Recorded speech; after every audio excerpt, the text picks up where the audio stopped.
ਨਮਸਕਾਰ ਐਸਡੀਟੀ ਪ੍ਰਾਈਮ ਦੇਖ ਰਹੇ ਸਾਰੇ ਦਰਸ਼ਕਾਂ ਦਾ ਸਵਾਗਤ। ਮੈਂ ਹਾਂ ਸ਼ਮੀ ਡਾਵਰਾ ਤੇ ਮੈਂ ਹਾਂ ਜੀ ਰਣ ਬਹਾਦਰ ਸਿੰਘ। ਦੋਸਤੋ ਲੈ ਕੇ ਹਾਜ਼ਰ ਆ ਪ੍ਰੋਗਰਾਮ ਇਨਸਾਈਡ ਖਬਰ। ਤੇ ਇਨਸਾਈਡ ਖਬਰ ਦੇ ਵਿੱਚ ਅੱਜ ਅਸੀਂ ਕੁਝ ਖਬਰਾਂ ਲਈਆਂ ਨੇ ਜਿਨ੍ਹਾਂ ਦੇ ਉੱਤੇ ਚਰਚਾ ਕਰਾਂਗੇ ਤੇ ਉਹਨਾਂ ਦੇ ਪਿੱਛੇ ਛੁਪੀ ਹੋਈ ਸੱਚਾਈ ਨੂੰ ਵੀ ਉਜਾਗਰ ਕਰਨ ਦੀ ਕੋਸ਼ਿਸ਼ ਕਰਾਂਗੇ। ਸਭ ਤੋਂ ਪਹਿਲਾਂ ਰਾਣਾ ਜੀ ਸਵਾਗਤ ਤੁਹਾਡਾ। ਸ਼ੁਕਰੀਆ ਜੀ।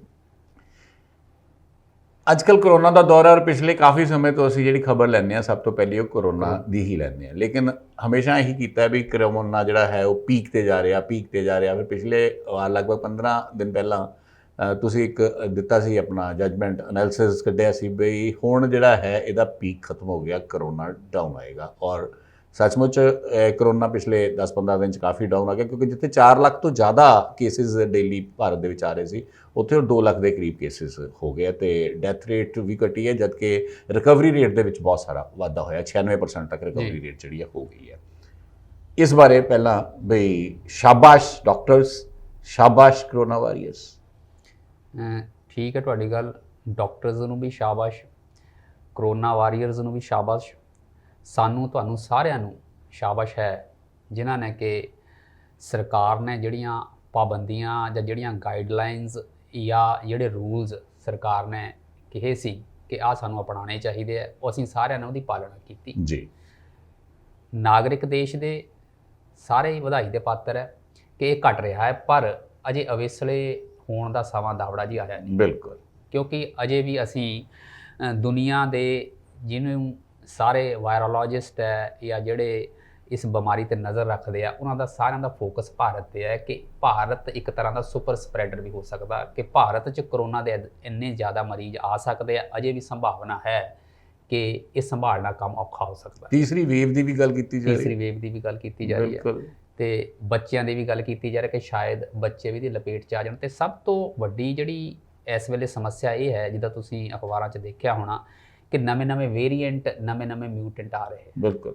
ਤੇ ਉਹਦੇ 'ਚ ਬਲੈਕ ਫੰਗਸ, ਵਾਈਟ ਫੰਗਸ, ਕੋਈ ਯੈਲੋ ਫੰਗਸ, ਤਰ੍ਹਾਂ ਦੀ ਫੰਗਸ ਵੀ ਆ ਰਹੀ ਹੈ। ਇਹ ਬੜਾ ਜਿਹੜਾ ਹੈ ਔਖਾ ਕੰਮ ਹੋ ਰਿਹਾ ਹੈ ਕਿ ਵਾਇਰਸ ਆਪਣਾ ਰੂਪ ਲਗਾਤਾਰ ਬਦਲ ਰਿਹਾ ਹੈ ਤੇ ਉਹਦੇ ਬਾਰੇ ਸਮਝ ਜਿਹੜੀ ਹੈ ਅਜੇ ਵੀ ਸਾਡੀ ਮੁੱਢਲੀ ਸਟੇਜ ਤੇ ਹੈ। ਬਿਲਕੁਲ, ਇਹਦਾ ਮਤਲਬ ਸਾਨੂੰ ਜਿੱਥੇ ਠੀਕ ਹੈ ਕਰੋਨਾ ਵਾਰੀਅਰਸ ਨੇ ਆਪਣੀ ਜਗ੍ਹਾ ਤੇ ਬਹੁਤ ਵੱਡੇ ਕੰਮ ਕੀਤੇ ਹੈ ਔਰ ਜਿਸ ਦਾ ਅਸਰ ਹੈ ਉਹ ਸਭ ਤੋਂ ਵੱਡਾ ਕਰੋਨਾ ਵਾਰੀਅਰਸ ਤਾਂ ਸਰਕਾਰ ਆਪ ਖੁਦ ਬਣ ਕੇ ਆਈ ਹੈ, ਕਿਉਂਕਿ ਸਰਕਾਰ ਨੇ ਜੋ ਹਦਾਇਤਾਂ ਦਿੱਤੀਆਂ ਉਹ ਜਿਸ ਤਰ੍ਹਾਂ ਰੋਜ਼ ਹਦਾਇਤਾਂ ਬਦਲਦੀਆਂ ਰਹੀਆਂ ਉਹ ਹਾਲਾਤਾਂ ਦੇ ਮੁਤਾਬਕ ਹੀ ਜਿਹੜੀ ਹੈ ਉਹ ਸਾਰੀਆਂ ਹਦਾਇਤਾਂ ਬਦਲ ਦਿੱਤੀਆਂ ਜਾਂਦੀਆਂ ਸਨ ਔਰ ਉਹਦਾ ਪਾਲਣਾ ਵੀ ਕੀਤੀ ਹੈ ਲੋਕਾਂ ਨੇ। ਲੇਕਿਨ ਕਈ ਲੋਕ ਅਜਿਹੇ ਵੀ ਨੇ ਜਿਨ੍ਹਾਂ ਕਰਕੇ ਇਹ ਫੈਲਿਆ ਵੀ ਹੈ। ਅੱਜ ਵੀ ਅਸੀਂ ਦੇਖਦੇ ਹਾਂ ਕਿ ਬਾਜ਼ਾਰਾਂ ਦੇ ਵਿੱਚ ਬੜੀ ਭੀੜ ਹੋ ਜਾਂਦੀ ਹੈ ਜਦੋਂ 4-5 ਘੰਟੇ ਲਈ ਬਾਜ਼ਾਰ ਖੁੱਲ੍ਹਦੇ ਨੇ, ਨੱਕ ਦੇ ਉੱਤੇ ਮਾਸਕ ਨਹੀਂ ਹੁੰਦੇ ਹੈ ਜਾਂ ਸੋਸ਼ਲ ਡਿਸਟੈਂਸਿੰਗ ਤਾਂ ਨਾਂ ਦੀ ਹੈ ਹੀ ਨਹੀਂ ਹੈ। ਮਤਲਬ ਅਜਿਹੀਆਂ ਚੀਜ਼ਾਂ ਤੋਂ ਹਾਲੇ ਜਿੱਥੇ ਤੱਕ ਟੀਕੇ ਲਗਵਾਉਣ ਵੇਲੇ ਵੀ ਅਸੀਂ ਦੇਖਿਆ ਸੋਸ਼ਲ ਡਿਸਟੈਂਸਿੰਗ ਦੀ ਪਾਲਣਾ ਤਾਂ ਉੱਥੇ ਵੀ ਨਹੀਂ ਹੋ ਰਹੀ। ਉਹਦੇ ਦਾਵੜਾ ਜੀ ਬਹੁਤ ਸਾਰੇ ਕਾਰਨ ਹੈ। ਇੱਕ ਤਾਂ ਸਾਡੀ ਆਬਾਦੀ ਬਹੁਤ ਜ਼ਿਆਦਾ ਹੈ ਜੀ, ਇਨਫਰਾਸਟ੍ਰਕਚਰ ਉਸ ਤਰ੍ਹਾਂ ਦਾ ਹੈ ਨਹੀਂ ਆਬਾਦੀ ਦੇ ਮੁਕਾਬਲੇ ਜਿਸ ਤਰ੍ਹਾਂ ਦਾ ਹੋਣਾ ਚਾਹੀਦਾ। ਬਿਲਕੁਲ। ਸੋ ਬੜੇ ਕਾਰਨ ਹੈ। ਅੱਛਾ, ਲੋਕਾਂ ਨੇ ਜ਼ਰੂਰਤਾਂ ਦੇ ਸਮਾਨ ਲੈਣ ਜਾਣਾ ਵੀ ਹੈ, ਬਾਹਰ ਬਿਲਕੁਲ ਨਿਕਲਣਾ ਵੀ ਹੈ, ਭੀੜ ਤਾਂ ਉੱਥੇ ਹੋਣੀ ਹੈ, ਪਰ ਫਿਰ ਵੀ ਕਾਫੀ ਜਿਹੜਾ ਹੈ ਕੰਟਰੋਲ ਹੋਇਆ। ਇਹਦੇ ਵਿੱਚੋਂ ਇੱਕ ਚੀਜ਼ ਹੋਰ ਨਿਕਲ ਕੇ ਆ ਗਈ ਬਈ ਟੀਕਾਕਰਨ ਜੀ। ਟੀਕਾਕਰਨ ਜਿਹੜਾ ਬੜੇ ਪਹਿਲੇ ਲੋਕ ਨਹੀਂ ਸੀ ਲਗਵਾਉਣ ਜਾਂਦੇ, ਜੇ ਹੁਣ ਲੋਕ ਲਗਵਾਉਣ ਜਾ ਰਹੇ ਨੇ ਉੱਥੇ ਰਸ਼ ਹੈ। ਜਿਸ ਤਰ੍ਹਾਂ ਤੁਸੀਂ ਕਿਹਾ ਵੀ ਉਹ ਉੱਥੇ ਵੀ ਇਹ ਸੋਸ਼ਲ ਡਿਸਟੈਂਸਿੰਗ ਦੀ ਗੱਲ ਆ ਰਹੀ ਹੈ ਤਾਂ ਹੁਣ ਟੀਕੇ ਲਈ ਹੁਣ ਜਿਹੜੀ ਹੈ ਉਹ ਹੜਬੜੀ ਮਚੀ ਹੋਈ ਹੈ। ਬਿਲਕੁਲ। ਜਿੱਦਾਂ ਤੁਸੀਂ ਕਿਹਾ ਕਿ ਪਹਿਲਾਂ ਲੋਕਾਂ 'ਚ ਇੱਕ ਹੈਜ਼ੀਟੈਂਸੀ ਸੀ, ਅਸੀਂ ਆਪਣੇ ਪ੍ਰੋਗਰਾਮ 'ਚ ਵੀ ਡਿਸਕਸ ਕੀਤਾ ਸੀ ਕਿ ਬੜੀ ਲੋਕਾਂ 'ਚ ਹੈਜ਼ੀਟੈਂਸੀ ਹੈ, ਸਰਕਾਰ ਨੂੰ ਅੱਗੇ ਆਉਣਾ ਚਾਹੀਦਾ, ਜਿਹੜੀ ਲੀਡਰਸ਼ਿਪ ਹੈ ਪਹਿਲਾਂ ਉਹਨੂੰ ਲਵਾਉਣੇ ਚਾਹੀਦੇ ਤਾਂ ਕਿ ਲੋਕ ਲਗਵਾਉਣ। ਹੁਣ ਜਿੱਦਾਂ ਖਬਰਾਂ ਆ ਰਹੀਆਂ ਕਿ ਟੀਕਿਆਂ ਦੀ ਘਾਟ ਹੈ, ਬਿਲਕੁਲ ਉੱਦਾਂ ਲੋਕਾਂ ਨੂੰ ਟੀਕੇ ਲਗਵਾਉਣ ਵਾਲੇ ਲੋਕਾਂ ਦੀ ਤਾਦਾਦ ਵੀ ਵੱਧਦੀ ਜਾ ਰਹੀ ਹੈ। ਇੱਕ ਤਰ੍ਹਾਂ ਦੀ ਪੈਨਿਕੀ ਸਿਚੁਏਸ਼ਨ ਕ੍ਰੀਏਟ ਹੋ ਜਾਂਦੀ ਹੈ। ਹਰ ਮਾਮਲੇ 'ਚ ਅਸੀਂ ਦੇਖਿਆ, ਜੇ ਤੁਹਾਨੂੰ ਅੱਜ ਪਤਾ ਲੱਗ ਜਾਏ ਕਿ ਕਿਸੇ ਮਾਮਲੇ ਦੀ ਸ਼ਾਰਟੇਜ ਹੈ, ਉਹਦੀ ਜਿਹੜੀ ਹੈ ਕੁਦਰਤੀ ਲੋਕਾਂ ਦਾ ਰੁਝਾਨ ਉੱਧਰ ਨੂੰ, ਉਹਦੀ ਸਟੋਰੇਜ ਮਾਰਕੀਟਿੰਗ ਵੱਲ ਹੋਣ ਲੱਗ ਪੈਂਦਾ। ਸੋ ਟੀਕਾਕਰਨ ਨਾਲ ਵੀ ਇੱਦਾਂ ਹੋਇਆ ਕਿ ਸਰਕਾਰ ਇਸ ਮਾਮਲੇ 'ਚ ਬੇਸ਼ੱਕ ਫੇਲ ਹੋਈ ਹੈ ਕਿ ਅਸੀਂ ਪਹਿਲਾਂ ਐਕਸਪੋਰਟ ਕਰਤਾ ਬਹੁਤ ਸਾਰਾ। ਅੱਛਾ, ਉਨੀ ਅਸੀਂ ਮਾਤਰਾ 'ਚ ਪਹਿਲਾਂ ਬਣਾਇਆ ਨਹੀਂ, ਜਾਂ ਲਾਇਸੈਂਸਿੰਗ ਜਿਹੜੀ ਹੈ ਉਹ ਬੜੀ ਰਿਸਟ੍ਰਿਕਟ ਕੀਤੀ ਕਿ 2 ਹੀ ਕੰਪਨੀਆਂ ਨੂੰ ਦਿੱਤੀ, ਜ਼ਿਆਦਾ ਕੰਪਨੀਆਂ ਨੂੰ ਨਹੀਂ ਦਿੱਤੀ। ਅੱਛਾ, ਐਕਸਪੋਰਟ ਤਾਂ ਕੀਤਾ ਅਸੀਂ, ਬਾਕੀ ਦੇਸ਼ਾਂ ਨੇ ਕੀ ਕੀਤਾ ਕਿ ਕੰਪਨੀਆਂ ਨਾਲ ਪਹਿਲਾਂ ਹੀ ਇਕਰਾਰ ਕੀਤੇ ਕਿ ਜਦੋਂ ਟੀਕਾ ਬਣ ਜਾਏਗਾ ਆਹ ਸਾਡੇ ਤੋਂ ਪੈਸੇ ਲੈ ਲਓ, ਪਹਿਲਾਂ ਹੀ ਐਡਵਾਂਸ 'ਚ ਪੈਸੇ ਦੇ ਦਿੱਤੇ, ਇੰਨੀ ਡੋਜ਼ਸ ਤੁਸੀਂ ਸਾਨੂੰ ਦੇਣੀਆਂ। ਅਸੀਂ ਉੱਧਰ ਵੀ ਕੰਮ ਨਹੀਂ ਕੀਤਾ। ਹੁਣ ਭਾਵੇਂ ਕਿ ਹੋ ਰਿਹਾ, ਫਾਈਜ਼ਰ ਨਾਲ ਵੀ ਗੱਲ ਹੋ ਰਹੀ ਹੈ, ਮੋਡਰਨਾ ਨਾਲ ਵੀ ਗੱਲ ਹੋ ਰਹੀ ਹੈ, ਸਾਡੇ ਜਿਹੜੇ ਹੈ ਵਿਦੇਸ਼ ਮਾਮਲਿਆਂ ਦੇ ਇੰਚਾਰਜ ਬਾਹਰ ਬੈਠੇ ਆ, ਉਹਨਾਂ ਕੰਪਨੀਆਂ ਨਾਲ ਗੱਲ ਕਰ ਰਹੇ ਆ, ਤੇ ਹੁਣ ਹੋਇਆ ਹੈ ਕਿ ਸ਼ਾਇਦ ਮੋਡਰਨਾ, ਫਾਈਜ਼ਰ ਇਹ ਕੁਝ ਕੰਡੀਸ਼ਨਾਂ ਤੇ ਸਾਨੂੰ ਜਿਹੜੀ ਹੈ ਵੈਕਸੀਨ ਦੇਣ। ਕੰਡੀਸ਼ਨਾਂ ਉਹਨਾਂ ਦੀਆਂ ਇਹ ਸੀ ਕਿ ਟਰਾਇਲ ਪਹਿਲਾਂ ਤਾਂ ਜ਼ਰੂਰੀ ਸੀ ਕਿ ਤੁਸੀਂ ਨਵੇਂ ਸਿਰੇ ਤੇ ਟਰਾਇਲ ਉਹਨਾਂ ਦਵਾਈਆਂ ਦਾ ਕਰਨਾ। ਉਹ ਕਹਿੰਦੇ ਤੁਸੀਂ ਜਿਹੜਾ ਬ੍ਰਿਟੇਨ 'ਚ ਜਾਂ ਬਾਕੀ ਦੇਸ਼ਾਂ 'ਚ ਟਰਾਇਲ ਕੀਤਾ ਉਸ ਟਰਾਇਲ ਦੇ ਆਧਾਰ ਤੇ ਤੁਸੀਂ ਇੱਥੇ ਦੇ ਦਿਓ ਜੀ। ਤੇ ਲਾਇਬਿਲਿਟੀ ਕਿ ਸਾਈਡ ਇਫੈਕਟਸ ਹੋਣਗੇ ਉਹਦੇ 'ਚ ਸਰਕਾਰ ਜੇ ਕੋਈ ਕੋਰਟ 'ਚ ਜਾਂਦਾ ਹੈ ਸਰਕਾਰ ਉਹਦੀ ਸੰਰਕਸ਼ਣ ਕਰੇਗੀ। ਇੱਦਾਂ ਦੀਆਂ 3-4 ਕਲੌਜ਼ਸ ਹੈ ਜਿਹਦੇ ਕਰਕੇ ਉਹ ਕੰਪਨੀਆਂ ਮੰਨ ਗਈਆਂ ਹੁਣ ਕਿ ਅਸੀਂ ਤੁਹਾਨੂੰ ਟੀਕਾ ਦੇਵਾਂਗੇ। ਟੀਕਿਆਂ ਦੇ ਵਿੱਚੋਂ ਗੱਲਾਂ 'ਚੋਂ ਗੱਲ ਨਿਕਲ ਕੇ ਆਈ ਹੈ ਵੀ ਇਹ ਆਯੁਰਵੈਦਿਕ ਤੇ ਐਲੋਪੈਥੀ ਦਾ ਝਗੜਾ ਸ਼ੁਰੂ ਹੋ ਗਿਆ ਹੈ।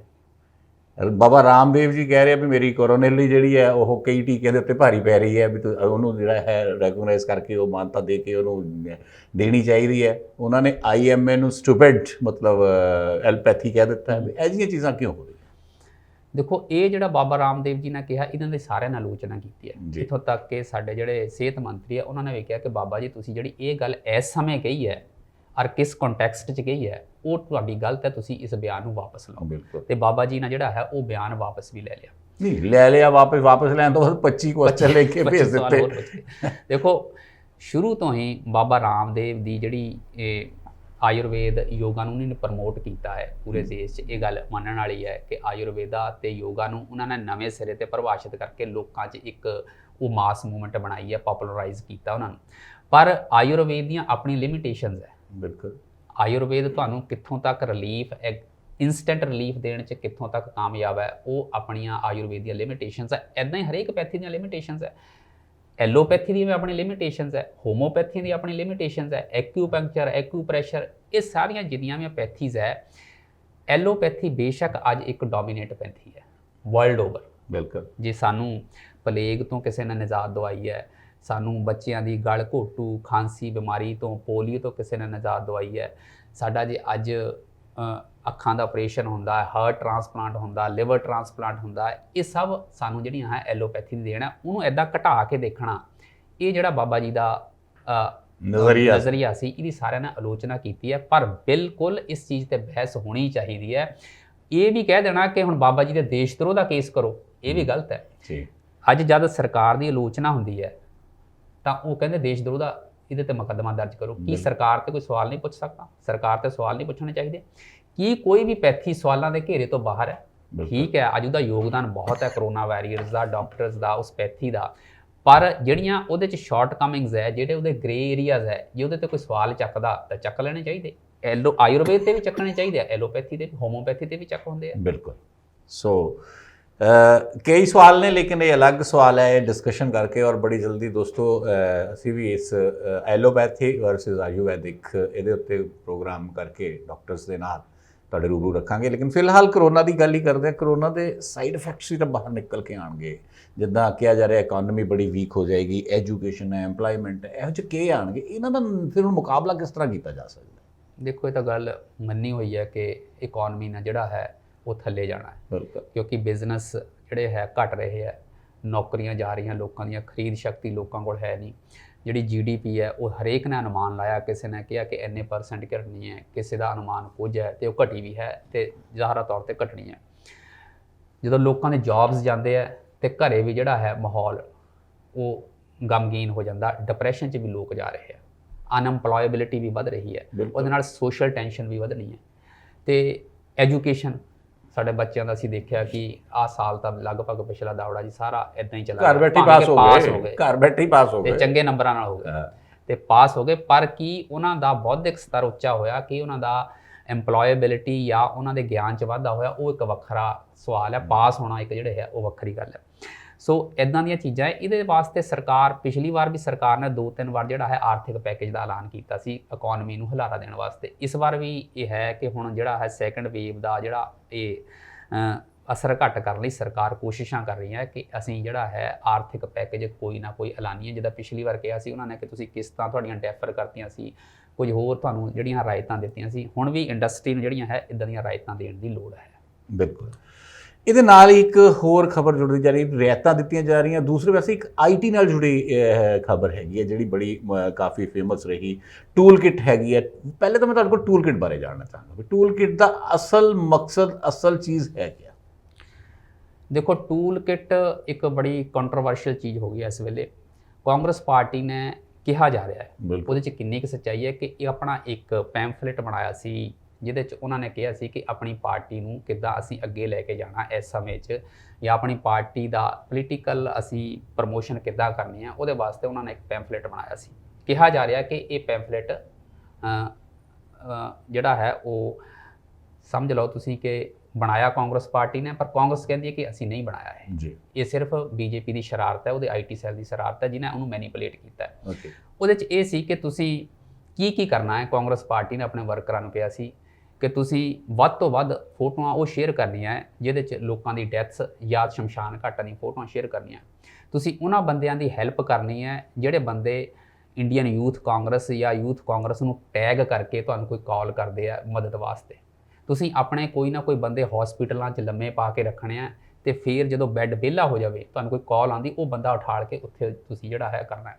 ਪ੍ਰਧਾਨ ਮੰਤਰੀ ਮੋਦੀ ਨੂੰ ਵੱਧ ਤੋਂ ਵੱਧ ਟਾਰਗੇਟ ਕਰਨਾ। ਤੁਸੀਂ PM ਕੇਅਰ ਫੰਡਸ, ਜੇ ਕੋਈ ਸੈਲੀਬ੍ਰਿਟੀ ਜਿਹੜਾ ਹੈ ਉਹ ਡੋਨੇਟ ਕਰਦਾ ਹੈ, ਉਸ ਸੈਲੀਬ੍ਰਿਟੀ ਨੂੰ ਟਾਰਗੇਟ ਕਰਨਾ ਹੈ, ਇਹ ਕਹਿ ਕੇ ਕਿ PM ਕੇਅਰ ਫੰਡ ਜਿਹੜਾ ਹੈ ਇਹ ਟਰਾਂਸਪੇਰੈਂਟ ਨਹੀਂ ਹੈ। ਬਿਲਕੁਲ। ਤੁਸੀਂ ਜਿਹੜਾ ਹੈ ਸੈਂਟਰਲ ਵਿਜ਼ਿਟਾਂ ਤੇ ਵੱਧ ਤੋਂ ਵੱਧ ਅਟੈਕ ਕਰਨਾ ਹੈ। ਇੱਦਾਂ ਦੀਆਂ ਬਹੁਤ ਸਾਰੀਆਂ ਚੀਜ਼ਾਂ ਸੀ ਜਿਹਦੇ 'ਚ ਕਾਂਗਰਸ ਨੇ ਕਿਹਾ ਸੀ ਕਿ ਇਹ ਸਾਡੀ ਟੂਲ ਕਿੱਟ ਹੈ, ਪਰ ਕਾਂਗਰਸ ਨੇ ਕਿਹਾ ਕਿ ਇਹ ਸਿਰਫ ਮੈਨੀਪੂਲੇਟਡ ਹੈ, ਸਾਡੀ ਇੱਦਾਂ ਦੀ ਕੋਈ ਜਿਹੜਾ ਹੈ ਟੂਲ ਕਿੱਟ ਨਹੀਂ ਸੀ, ਜਾਂ ਅਸੀਂ ਇੱਦਾਂ ਦਾ ਕੋਈ ਪੈਂਫਲੇਟ ਜਾਰੀ ਨਹੀਂ ਕੀਤਾ। ਇਹ ਬੀਜੇਪੀ ਨਾਲ ਜਿਹੜਾ ਹੈ ਮੈਨੀਪੂਲੇਟ ਕਰਕੇ ਸਾਡੇ ਮੱਥੇ ਮੜਿਆ ਹੈ। ਸੋ ਇਹ ਤਾਂ ਸੀ ਟੂਲ ਕਿੱਟ ਦਾ ਮਾਮਲਾ। ਹੁਣ ਕੰਟਰੋਵਰਸੀ 'ਚ ਹੈ, ਪੁਲਿਸ ਕੋਲ ਹੈ, ਕੋਈ ਡਿਨਾਈ ਕਰ ਰਿਹਾ, ਕੋਈ ਇਹਦਾ ਅਸਲੀਅਤ ਕਿਹਾ ਕਿਸੇ ਨੂੰ ਕੁਝ ਨਹੀਂ ਪਤਾ। ਇਹਦੇ ਵਿੱਚ ਹੀ ਆ ਗਿਆ ਨਾ ਜਿਹੜਾ IT, ਜਿਹੜੇ 3 ਮਹੀਨੇ ਪਹਿਲਾਂ 26 ਫਰਵਰੀ ਨੂੰ ਇੱਕ ਫੇਸਬੁੱਕ, ਟਵਿੱਟਰ, YouTube ਜਿੰਨਾ ਸੋਸ਼ਲ ਮੀਡੀਆ ਪਲੇਟਫਾਰਮ ਹੈ ਉਹਨਾਂ ਨੂੰ ਕਹਿ ਦਿੱਤਾ ਗਿਆ ਸੀ ਵੀ ਤੁਸੀਂ ਜਿਹੜਾ ਮੁੱਢਲਾ ਜੋ ਵੀ ਹੈਗਾ ਪਾਉਣ ਵਾਲਾ ਜਿਹਨੇ ਪੋਸਟ ਕੀਤੀ ਹੈ ਉਹਦੇ ਬਾਰੇ ਸਾਨੂੰ ਦੱਸਣਾ ਹੈ, ਇਹ ਮਤਲਬ ਤੁਸੀਂ ਇਨਫੋਰਮੇਸ਼ਨ ਦੇਣੀ ਹੈ।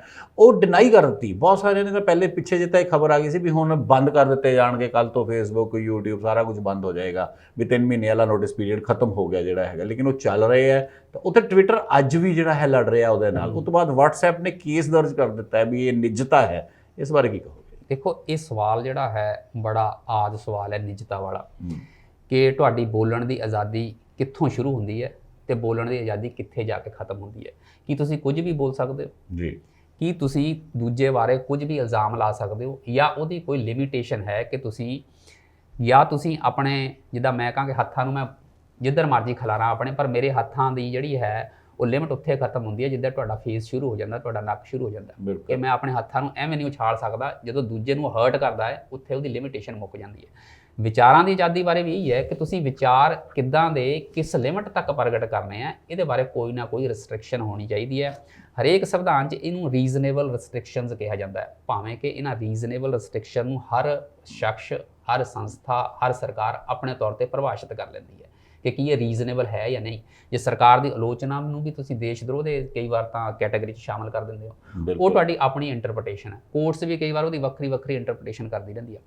ਸੋ ਇਹ ਵੀ ਮਾਮਲਾ ਉਸੇ ਤਰ੍ਹਾਂ ਦਾ ਹੈ ਕਿ ਟਵਿੱਟਰ ਤੇ ਜੇ ਕੋਈ ਮੈਂ ਮੈਸੇਜ ਭੇਜਦਾ ਜਾਂ ਫੇਸਬੁੱਕ ਤੇ ਜਾਂ ਗੂਗਲ ਤੇ, ਤਾਂ ਪਹਿਲਾਂ ਸੀ ਕਿ ਉਹ ਸਿਰਫ ਇੱਕ ਪਲੇਟਫਾਰਮ ਹੈ। ਮੈਂ ਤੁਹਾਨੂੰ ਮੈਸੇਜ ਭੇਜਿਆ ਜਿਹੜਾ ਤੁਹਾਨੂੰ ਹਰਟ ਕਰਦਾ ਹੈ, ਉਹਦੇ 'ਚ ਗੂਗਲ ਦਾ ਕੋਈ ਜਾਂ ਫੇਸਬੁੱਕ ਦਾ ਕੋਈ ਉਹਦੇ 'ਚ ਇੰਟਰਫੀਰੈਂਸ ਨਹੀਂ ਹੈ, ਉਹ ਮੇਰਾ ਤੁਹਾਡਾ ਮਾਮਲਾ ਹੈ। ਹੁਣ ਸਰਕਾਰ ਨੇ ਇਹ ਕਿਹਾ ਹੈ ਕਿ ਤੁਸੀਂ ਉਹਨੂੰ ਕਹਿੰਦੇ ਸੀ ਕਿ ਲਾਇਬਿਲਿਟੀ ਕਲੌਜ਼ ਹੈ, ਉਹ ਪਲੇਟਫਾਰਮ ਹੈ, ਉਹ ਤੋਂ ਬਾਹਰ ਹੈ, ਉਹਦੇ 'ਚ ਉਹਦਾ ਕੋਈ ਕਸੂਰ ਨਹੀਂ ਹੈ। ਫੇਸਬੁੱਕ ਮੈਂ ਤੁਹਾਨੂੰ ਕਹੀ, ਪਰ ਉਸ ਪਲੇਟਫਾਰਮ ਦਾ ਇਸਤੇਮਾਲ ਕੀਤਾ, ਪਲੇਟਫਾਰਮ ਦਾ ਕੋਈ ਜਿਹੜਾ ਹੈ ਉਹਦੇ 'ਚ ਦੋਸ਼ ਨਹੀਂ ਹੈ, ਦੋਸ਼ ਮੇਰਾ ਹੋ ਸਕਦਾ, ਪਲੇਟਫਾਰਮ ਦਾ ਨਹੀਂ। ਹੁਣ ਸਰਕਾਰ ਨੇ ਨਵੇਂ ਜਿਹੜੇ ਤੁਸੀਂ ਕਿਹਾ ਫਰਵਰੀ 'ਚ ਰੂਲ ਜਿਹੜੇ ਹੈ ਨੋਟੀਫਾਈ ਕੀਤੇ ਸੀ, ਉਹਦੇ 'ਚ ਇਹ ਸੀ ਕਿ ਜੇ ਤੁਸੀਂ ਇਸ ਚੀਜ਼ ਤੋਂ ਬਚਣਾ ਹੈ ਕਿ ਥਰਡ ਪਾਰਟੀ ਹੈ ਤੁਸੀਂ ਲਾਇਬਿਲਿਟੀ ਤੁਹਾਡੀ ਨਹੀਂ ਬਣਦੀ, ਤਾਂ ਤੁਹਾਨੂੰ 3 ਕੰਮ ਕਰਨੇ ਪੈਣੇ, 2-3। ਇੱਕ ਤਾਂ ਤੁਹਾਨੂੰ ਨੋਡਲ ਅਫਸਰ ਲਾਣਾ ਪੈਣਾ, ਇੱਕ ਤੁਹਾਨੂੰ ਗ੍ਰੀਵੈਂਸ ਅਫਸਰ ਲਾਣਾ ਪੈਣਾ ਜਿਹੜਾ ਕਿ ਭਾਰਤ ਦੇਸ਼ ਦਾ ਹੀ ਹੋਵੇ, ਕਿ ਇਹਨਾਂ ਰੂਲਾਂ ਨਾਲ ਕੰਪਲਾਈ ਕਰਨਾ ਪੈਣਾ। ਤੇ ਦੂਜਾ, ਮੈਸੇਜ ਓਰੀਜੀਨੇਟ ਕਿੱਥੋਂ ਹੋਇਆ, ਜੇ ਸਰਕਾਰ ਉਹ ਪੁੱਛਦੀ ਹੈ ਉਹਦੀ ਟਰੇਸੇਬਿਲਿਟੀ ਕਿੱਥੋਂ ਹੈ, ਤਾਂ ਇਹ ਤੁਹਾਨੂੰ ਦੱਸਣਾ ਪੈਣਾ। ਸੋ ਗੂਗਲ, ਫੇਸਬੁੱਕ ਦਾ ਇਹ ਕਰ ਹੈ ਕਿ ਇਹ ਵਿਅਕਤੀ ਦੀ ਨਿੱਜਤਾ ਤੇ ਹਮਲਾ ਹੈ, ਕਿਉਂਕਿ ਉਹ ਤੁਸੀਂ WhatsApp ਤੇ ਦੇਖਿਆ ਹੋਣਾ, ਜਦੋਂ ਤੁਸੀਂ WhatsApp ਔਨ ਕਰਦੇ ਹੋ ਉਹਦੇ ਤੇ ਲਿਖਿਆ ਹੁੰਦਾ ਐਂਡ ਟੂ ਐਂਡ ਐਨਕ੍ਰਿਪਸ਼ਨ, ਮਤਲਬ ਕਿ ਉਹਨੂੰ ਕੋਈ ਡੀਕੋਡ ਨਹੀਂ ਕਰ ਸਕਦਾ। ਮੈਂ ਤੁਹਾਨੂੰ ਮੈਸੇਜ ਭੇਜਿਆ, ਇਹ WhatsApp ਨੂੰ ਵੀ ਨਹੀਂ ਪਤਾ ਕਿ ਮੈਂ ਮੈਸੇਜ ਕਿੱਦਾਂ ਦਾ ਕੀ ਭੇਜਿਆ, ਉਹ ਮੇਰੀ ਤੁਹਾਡੀ ਜਿਹੜੀ ਹੈ ਨਿੱਜਤਾ ਦਾ ਮਾਮਲਾ ਹੈ, ਉਹਨੂੰ ਕੋਈ ਥਰਡ ਪਾਰਟੀ ਜਿਹੜੀ ਹੈ ਉਹ ਦੇਖ ਨਹੀਂ ਸਕਦੀ। ਸਰਕਾਰ ਕਹਿੰਦੀ ਹੈ ਕਿ ਸਾਨੂੰ ਇਹ ਜ਼ਰੂਰੀ ਹੈ ਜੇ ਕੋਈ ਕਿਸੇ ਨੂੰ ਅਫੈਂਡ ਕਰਦਾ ਤਾਂ ਸਾਨੂੰ ਇਹ ਜੇ ਪਤਾ ਕਰਨਾ ਹੋਵੇ ਕਿ ਮੈਸੇਜ ਓਰੀਜੀਨੇਟ ਕਿੱਥੋਂ ਹੋਇਆ, ਸਾਨੂੰ ਦੱਸਣਾ ਪੈਣਾ। ਗੂਗਲ ਫੇਸਬੁੱਕ ਦਾ ਆਪਣਾ ਹੈ ਕਿ ਅਸੀਂ ਇੰਨੇ ਮੈਸੇਜ ਨੂੰ ਕਿੱਦਾਂ ਟਰੈਕ ਕਰਾਂਗੇ, ਕਿੰਨਾ ਡਾਟਾ ਆਉਣਾ, ਕਿੱਥੋਂ ਆਉਣਾ। ਉਹ ਕਹਿੰਦੇ ਕੁਝ ਸਿਲੈਕਟਿਵਲੀ ਤਾਂ ਤੁਹਾਨੂੰ ਦੱਸਣਾ ਪੈਣਾ, ਤੇ ਉਹ ਜਿਹੜੇ ਰੂਲਸ ਹੈ ਉਹਨਾਂ ਨਾਲ ਤੁਹਾਨੂੰ ਕੰਪਲਾਈ ਕਰਨਾ ਪੈਣਾ, ਨਹੀਂ ਤਾਂ ਤੁਹਾਨੂੰ ਜਿਹੜੇ ਥਰਡ ਪਾਰਟੀ ਬਾਰੇ ਜਿਹੜੀ ਤੁਹਾਨੂੰ ਇਮਿਊਨਿਟੀ ਮਿਲੀ ਵੀ ਉਹ ਅਸੀਂ ਵਾਪਸ ਲੈ ਲੈਣੀ। ਇੱਕ ਚੀਜ਼ ਇਹਦੇ 'ਚ ਸਵਾਲ ਉੱਠਦਾ ਹੈ ਵੀ ਸਰਕਾਰ ਇੰਨਾ ਡਰਦੀ ਕਿਉਂ ਹੈ? ਸਰਕਾਰ ਦੇ ਮਨ ਦੇ ਵਿੱਚ ਇਹ ਡਰ ਕਿਉਂ ਹੈ ਵੀ ਜਿਹੜਾ ਵੀ ਗਲਤ ਮੈਸੇਜ ਹੋਏਗਾ ਸਰਕਾਰ ਦੇ ਪ੍ਰਤੀ ਹੀ ਹੋਏਗਾ?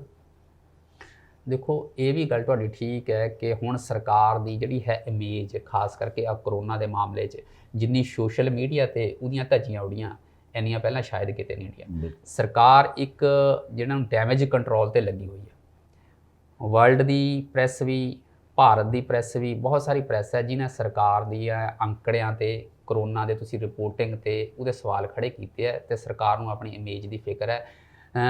ਇਹਨਾਂ ਰੂਲਸ ਦੀ ਆਲੋਚਨਾ ਕਰਨ ਵਾਲੇ ਸਰਕਾਰ ਦੇ ਉਸ ਨਜ਼ਰੀਏ ਤੇ ਵੀ ਦੇਖਦੇ ਆ ਕਿ ਸਰਕਾਰ ਕਿਤੇ ਨਾ ਕਿਤੇ ਜਿਹੜਾ ਡਾਈਸੈਂਟ ਨੂੰ ਸਟਾਈਫਲੇਟ ਕਰਨਾ ਚਾਹੁੰਦੀ ਹੈ, ਉਹਦਾ ਗਲਾ ਘੁੱਟਣਾ ਚਾਹੁੰਦੀ ਹੈ।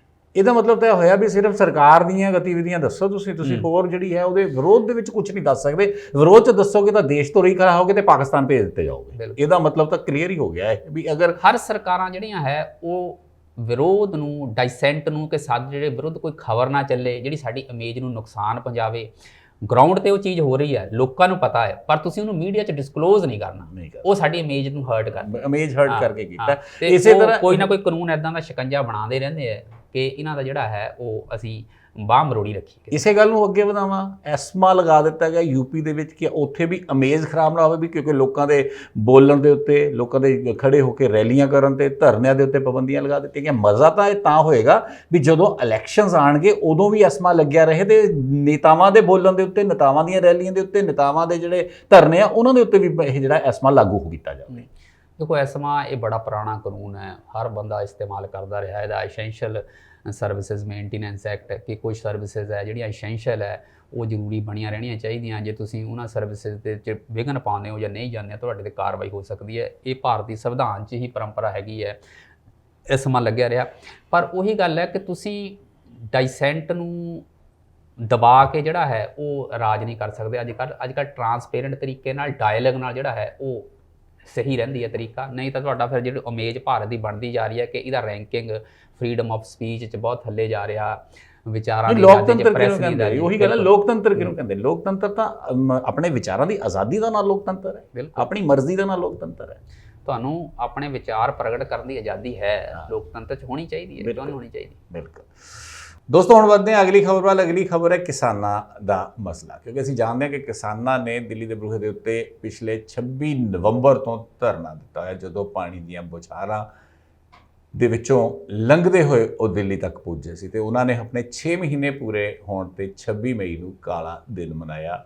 ਥਾਂ ਥਾਂ ਤੇ ਮੋਦੀ ਸਾਹਿਬ ਦੇ ਪੁਤਲੇ ਫੂਕੇ ਗਏ, ਮੁਰਦਾਬਾਦ ਸਰਕਾਰ ਦੇ ਨਾਅਰੇ ਲੱਗੇ, ਹੋਰ ਵੀ ਬਹੁਤ ਕੁਝ ਹੋਇਆ। ਦੂਜੇ ਪਾਸੇ 26 ਜਨਵਰੀ ਇਸ ਦੇ ਵਿੱਚ ਬੜੀ ਅਹਿਮ ਤਾਰੀਖ ਹੈ, ਜਿਸ ਦੇ ਵਿੱਚ ਵੀ ਬਹੁਤ ਕੁਝ ਹੋਇਆ ਸੀ। ਅੱਜ ਦੱਸਣ ਦੀ ਲੋੜ ਨਹੀਂ ਰਾਣਾ ਜੀ, ਲੇਕਿਨ ਜਿਹੜੀ ਚੀਜ਼ ਅੱਜ ਡਿਸਕਸ ਕਰਨੀ ਹੈ ਉਹ ਇਹ ਹੈ ਵੀ 26 ਜਨਵਰੀ ਨੂੰ ਜੋ ਹੋਇਆ ਉਹ ਅਸੀਂ ਸਾਰੇ ਜਾਣਦੇ ਹਾਂ, ਸਾਰੇ ਸਾਡੇ ਦਰਸ਼ਕ ਵੀ ਜਾਣਦੇ ਨੇ, ਹਰੇਕ ਨੇ ਪੜ੍ਹਿਆ ਹੈਗਾ। ਲੇਕਿਨ ਉਹਦੇ ਬਾਰੇ ਹੁਣ ਚਲਾਨ ਜਦੋਂ ਪੇਸ਼ ਕੀਤਾ ਗਿਆ, ਚਲਾਨ ਦੇ ਵਿੱਚ ਇਹ ਕਿਹਾ ਗਿਆ ਕਿ ਕਿਸਾਨਾਂ ਨੇ ਜਿਹੜਾ ਟਰੈਕਟਰ ਮਾਰਚ ਦਿੱਲੀ ਲਿਆਂਦਾ ਸੀ ਔਰ ਲਾਲ ਕਿਲੇ ਦੇ ਉੱਤੇ ਜਾ ਕੇ ਉਹਨਾਂ ਦਾ ਕੇਵਲ ਤੇ ਕੇਵਲ ਆਪਣਾ ਧਾਰਮਿਕ ਜਿਹੜਾ ਨਿਸ਼ਾਨ ਸਾਹਿਬ ਸੀ ਉਹਨੂੰ ਲਹਿਰਾਣਾ ਹੀ ਮੁੱਦਾ ਨਹੀਂ ਸੀ। ਉਹ ਮੁੱਦਾ ਸੀ ਲਾਲ ਕਿਲੇ ਨੂੰ ਕੈਪਚਰ ਕਰਨਾ ਔਰ ਇਹ ਸਾਰਾ ਜਿੰਨਾ ਵੀ ਅੰਦੋਲਨ ਹੈ ਲਾਲ ਕਿਲੇ ਦੇ ਵਿੱਚੋਂ ਚਲਾਉਣਾ। ਕਿਲਾ ਜਿਸ ਤਰ੍ਹਾਂ ਕਿਲਾ ਹੁੰਦਾ ਹੈ ਉਸੇ ਤਰ੍ਹਾਂ ਕਿਲਾ ਬਣਾ ਕੇ ਇਹਨੂੰ ਕਰਨਾ, ਔਰ ਇਹਦੇ ਲਈ ਬਹੁਤ ਪਹਿਲਾਂ ਤੋਂ, ਕੋਈ 2 ਮਹੀਨੇ ਜਾਂ 4 ਮਹੀਨੇ ਤੋਂ ਨਹੀਂ, ਸਾਲਾਂ ਪਹਿਲਾਂ ਤੋਂ ਤਿਆਰੀ ਸ਼ੁਰੂ ਕਰਤੀ ਸੀ। ਤਾਂ ਹੀ ਇੰਨੇ ਟਰੈਕਟਰ ਵੀ ਜਿਹੜੇ 55 ਤੋਂ 95% ਤੱਕ ਅਲੱਗ-ਅਲੱਗ ਸਟੇਟਾਂ ਦੇ ਵਿੱਚ ਜ਼ਿਆਦਾ ਵਿਕੇ ਸੀ। ਕੀ ਕਹਿਣਾ ਚਾਹੋਗੇ ਇਸ ਪੂਰੀ ਗੱਲ ਦੇ ਉੱਤੇ? ਦਾਵੜਾ ਜੀ 6 ਮਹੀਨੇ ਹੋ ਗਏ ਕਿਸਾਨਾਂ ਨੂੰ ਦਿੱਲੀ ਬੈਠਿਆਂ। ਬਿਲਕੁਲ।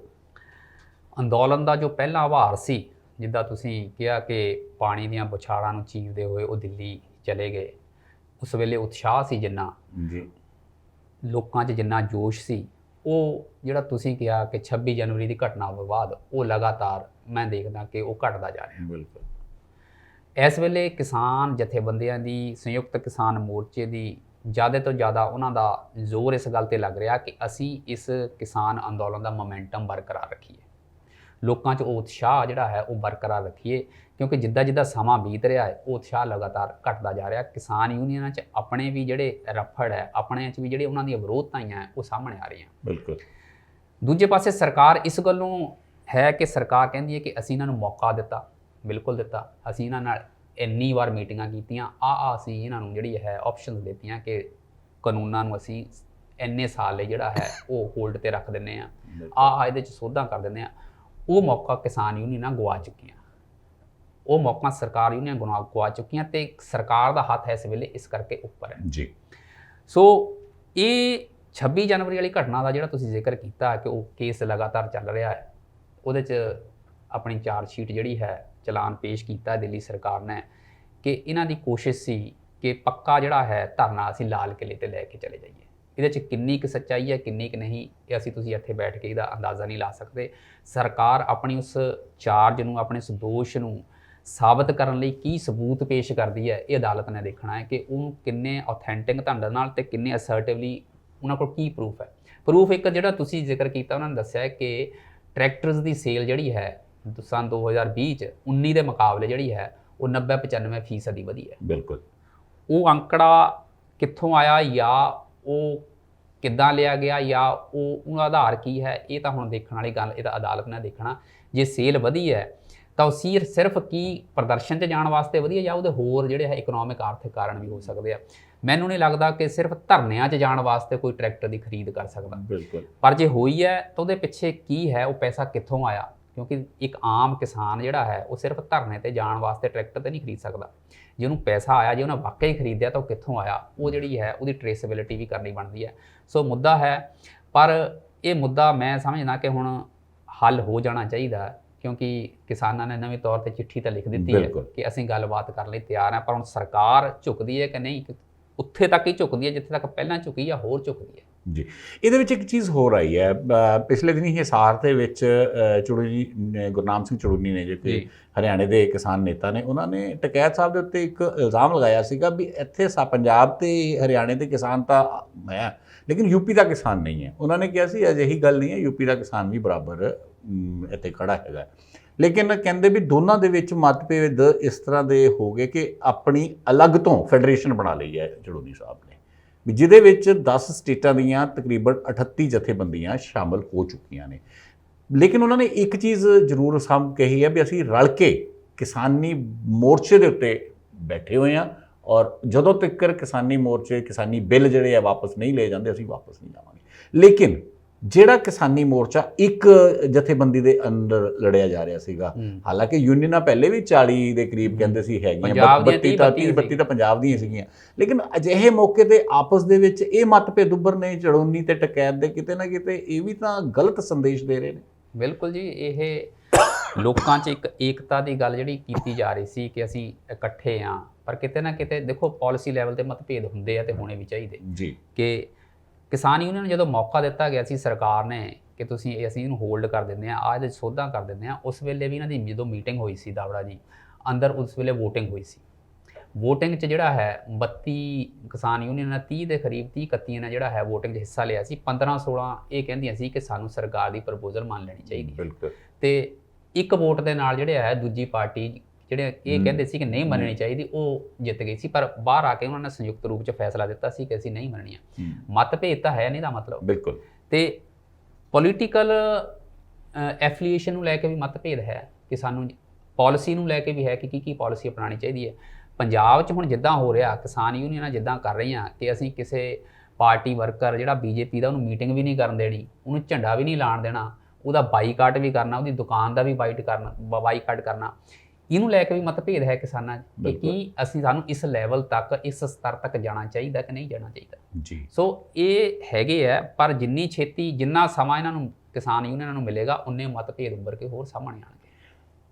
ਕਿਸਾਨ ਤਾਂ ਬੈਕਫੁੱਟ ਤੇ ਤੁਸੀਂ ਦੱਸਿਆ ਵੀ ਹੈ, ਤੁਸੀਂ ਇਹ ਨਹੀਂ ਸਮਝਦੇ ਵੀ ਕਿਸਾਨਾਂ ਨੇ ਇੱਕ ਚੀਜ਼ ਵਧੀਆ ਕਰ ਲਈ ਹੈ ਵੀ ਇਹ ਚਿੱਠੀ ਜਿਹੜੀ ਹੈ ਉਹ ਪਹਿਲ ਕੀਤੀ ਹੈ, ਚਿੱਠੀ ਲਿਖ ਕੇ ਸਰਕਾਰ ਕੋਲ। ਸਰਕਾਰ ਚਾਹੁੰਦੀ ਸੀ, ਕਿਉਂਕਿ ਸਰਕਾਰ ਬੈਕਫੁੱਟ ਤੇ ਕਿਉਂ ਨਹੀਂ ਹੈ, ਸਰਕਾਰ ਨੇ ਪੱਛਮੀ ਬੰਗਾਲ ਦਾ ਇਲੈਕਸ਼ਨ ਲੜਿਆ ਹੈ, ਕੇਰਲਾ ਦਾ ਇਲੈਕਸ਼ਨ 4 ਸੀਟਾਂ ਹੋਰ ਦਾ ਵੀ ਲੜਿਆ, ਉਹ ਹਾਰ ਵੀ ਨਸੀਬ ਹੋਈ ਹੈ ਭਾਰਤੀ ਜਨਤਾ ਪਾਰਟੀ ਨੂੰ। ਤੁਸੀਂ ਇਹ ਨਹੀਂ ਸਮਝਦੇ ਵੀ ਆਉਣ ਵਾਲੇ ਸਮੇਂ 'ਚ ਉੱਤਰ ਪ੍ਰਦੇਸ਼, ਉੱਤਰਾਖੰਡ, ਪੰਜਾਬ ਦੀਆਂ ਚੋਣਾਂ ਹੈਗੀਆਂ ਤਾਂ ਕਿਤੇ ਨਾ ਕਿਤੇ ਬੈਕਫੁੱਟ ਤੇ ਸਰਕਾਰ ਵੀ ਹੋਏਗੀ ਵੀ ਇਹਨਾਂ ਚੋਣਾਂ ਤੋਂ ਪਹਿਲਾਂ ਪਹਿਲਾਂ ਫੈਸਲਾ ਲੈ ਲਿਆ ਜਾਵੇ? ਨਹੀਂ, ਤੁਹਾਡੀ ਗੱਲ ਠੀਕ ਹੈ। ਐਡਾ ਵੱਡਾ ਉਭਾਰ ਜਿਹੜਾ ਹੈ, ਐਡਾ ਵੱਡਾ ਅੰਦੋਲਨ ਆਜ਼ਾਦ ਭਾਰਤ 'ਚ, ਇਹ ਬਹੁਤ ਵੱਡਾ ਅੰਦੋਲਨ ਸੀ। ਤੇ ਜੋ ਵੀ ਪੋਲੀਟੀਕਲ ਪਾਰਟੀ ਜਿਨ੍ਹਾਂ ਲੋਕਾਂ 'ਚ ਜਾਣਾ ਹੈ, ਲੋਕਾਂ ਦੀਆਂ ਵੋਟਾਂ ਲੈਣੀਆਂ, ਖਾਸ ਕਰਕੇ ਇਸ ਖਿੱਤੇ 'ਚ ਪੰਜਾਬ, ਹਰਿਆਣਾ ਤੇ ਵੈਸਟਰਨ ਯੂਪੀ 'ਚ, ਉਹਨੂੰ ਕਿਸਾਨਾਂ ਦੀਆਂ ਇਹਨਾਂ ਮੰਗਾਂ ਦਾ ਜਾਇਜ਼ ਹੱਲ ਜਿਹਦੇ 'ਚ ਉਹ ਸੈਟੀਸਫਾਈ ਹੋ ਜਾਣ, ਜਾਂ ਸਰਕਾਰ ਆਪਣੇ ਕਾਨੂੰਨਾਂ ਬਾਰੇ ਉਹਨਾਂ ਨੂੰ ਸੈਟੀਸਫਾਈ ਕਰ ਲੈਣ, ਜਾਂ ਉਹਨਾਂ ਦੀ ਗੱਲ ਮੰਨ ਲੈਣ, ਇਹਨਾਂ ਕਾਨੂੰਨਾਂ ਨੂੰ ਰੱਦ ਕਰ ਲੈਣ। ਜੇ ਪੋਲੀਟੀਕਲ ਪਾਰਟੀ ਨੇ ਸਰਵਾਈਵ ਕਰਨਾ, ਇਹ ਤਾਂ ਉਹਦੇ ਵਾਸਤੇ ਇੱਕ ਮੁਸ਼ਕਲ ਹੈ ਹੀ ਕਿ ਜਾਂ ਤਾਂ ਤੁਸੀਂ ਆਪਣਾ ਐਡਾ ਵੱਡਾ ਬੇਸ ਗਵਾ ਲਓ, ਜਾਂ ਫਿਰ ਆਪਣਾ ਜਿਹੜਾ ਹੈ ਕਾਨੂੰਨਾਂ ਤੇ ਤੁਸੀਂ ਪਹਿਰਾ ਦਿੰਦੇ ਰਹੋ ਆਪਣੇ ਤੇ। ਇਹਦਾ ਉਹਨਾਂ ਵਾਸਤੇ ਟੈਨਸ਼ਨ ਹੈ ਹੀ। ਤੇ ਕਿਸੇ ਨਾ ਕਿਸੇ ਤਾਂ ਗ੍ਰੇਸਫੁਲ ਐਗਜ਼ਿਟ ਦੋਹੇ ਪਾਰਟੀਆਂ ਚਾਹੁੰਦੀਆਂ ਹੁੰਦੀਆਂ, ਚਾਹੁੰਦੀਆਂ ਕਿ ਸਾਨੂੰ ਗ੍ਰੇਸਫੁਲ ਐਗਜ਼ਿਟ ਮਿਲਣੀ ਚਾਹੀਦੀ ਹੈ। ਸਰਕਾਰ ਨੇ ਕਿਸਾਨਾਂ ਨੂੰ ਮੌਕਾ ਦਿੱਤਾ ਸੀ ਗ੍ਰੇਸਫੁਲ ਐਗਜ਼ਿਟ ਦਾ, ਕਿ ਤੁਸੀਂ ਆਪਣੀ ਵਿਕਟਰੀ ਡਿਕਲੇਅਰ ਕਰਕੇ ਚਲੇ ਜਾ ਸਕਦੇ ਹੋ, ਪਰ ਕਿਸਾਨਾਂ ਨੇ ਸਰਕਾਰ ਨੂੰ ਗ੍ਰੇਸਫੁਲ ਐਗਜ਼ਿਟ ਦਾ ਮੌਕਾ ਨਹੀਂ ਦਿੱਤਾ ਕਿ ਤੁਸੀਂ ਸਿਰਫ ਕਾਨੂੰਨ ਰੱਦ ਕਰੋ। ਉਹ ਸਰਕਾਰ ਲਈ ਇੱਕ ਗ੍ਰੇਸਫੁਲ ਐਗਜ਼ਿਟ ਨਹੀਂ ਸੀ, ਸਰਕਾਰ ਨਹੀਂ ਕਰ ਸਕਦੀ ਸੀ। ਕਾਨੂੰਨਾਂ ਨੂੰ ਹੋਲਡ ਕਰਤਾ, ਸੁਪਰੀਮ ਕੋਰਟ ਨੇ ਵੀ ਹੋਲਡ ਕਰਤਾ, MSP ਰਿਟਰਨ ਇੰਸ਼ੋਰੈਂਸ ਦੇਣ ਨੂੰ ਤਿਆਰ ਹੈ।